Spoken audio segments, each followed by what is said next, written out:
Because let's be honest, nothing good ever happens at 1:01 a.m. And check out where they are. They're not just lost in the woods or something. Nope. They've gone on purpose to the infamous train station. This is the exact spot of the first sighting. So you see, they didn't just stumble into this mess. They went looking for it. And that, well, that's probably their first big mistake. And their whole attitude? They're just completely dismissing it all. They're cocky, they're mocking. One of them is even sitting on what they call the victim's bench, just treating this whole thing like it's one big joke. And that bravado, that's what makes them so vulnerable, because they have this illusion that they're the ones in control. And then what happens? Of course, right at the peak of all that confidence, the legend just appears. And this is it. This is the big turning point, where the whole joke starts to turn into something way, way more sinister. Here's where they make their huge mistake. They see her and they just assume she's a hired actor, that she's just part of the prank. They still think they're running the show, that they're in control of the game. But the thing is, the game is over.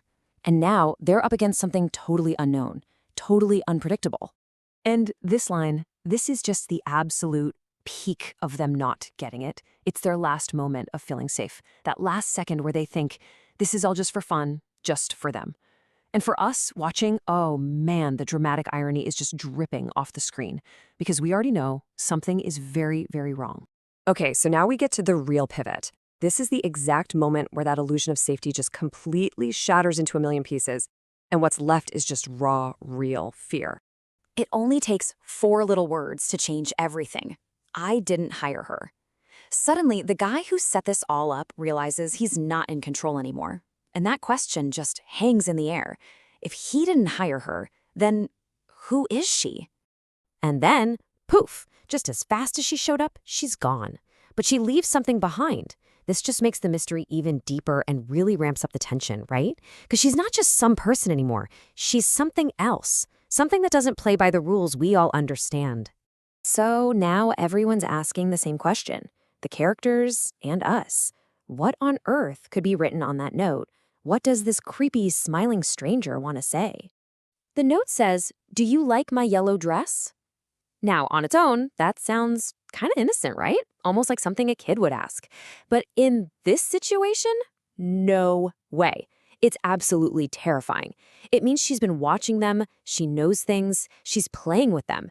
I mean, that is just perfect psychological horror. So let's just take a second here and look at how fast this all fell apart. We're talking, what, less than a minute? In less than a minute, we go from a bunch of cocky friends on a dare to a desperate scramble for their lives. The pacing is just insane. It gives nobody, not them, not us, any time to think. All you can do is react. And that brings us to the end, the final chaotic moments. And you know, the real horror here isn't about what they show you. It's about what they don't show you. Not knowing, that's everything. So, the group's reaction is just pure gut-level survival instinct.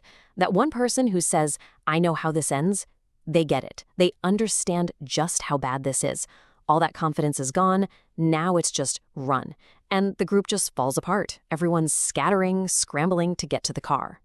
But in all that chaos, the sound design leaves us with one last, really haunting thing. As they're running, you realize you're not hearing everyone. You're just hearing these panicked calls for one person. And yeah, these are literally the last words you hear. The panic in their voice just keeps rising. They're shouting her name over and over. And it just makes you think, someone got left behind. Or worse, maybe someone got caught. All we're left with is the sound of that fear. And that's it. The whole thing ends on that one chilling question. The story never gives you an answer. It forces your imagination to fill in the horrible blanks. And that, right there, is the unsettling genius of The Smiling Woman.